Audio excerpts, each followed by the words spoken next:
So I want to talk to you today about histogram analysis errors. I have an image here of a hand. It's a lateral image of a hand. And you can see that it's really light.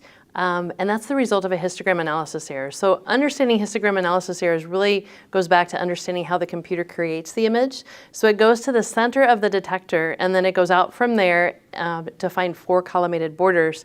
It puts all of those shades of gray into a histogram, and then it compares that histogram with the one that it has stored in memory for the perfect, in this case it would be a lateral hand. So what happened on this particular image, you can see the hand is really light. It was a histogram analysis error in that the wrong or the incorrect shades of gray went in the histogram. So you see all of the black surrounding the hand, that's unattenuated X-ray photons. So those are X-ray photons that didn't strike anatomy, they struck the detector, creating a shade of black. All of those shades of black were put in the histogram, so when it compared that histogram to the perfect histogram, it saw too many shades of black, which is really translated as overexposure, so it lightened it up. And so thus you can see our image has a really light image of a hand.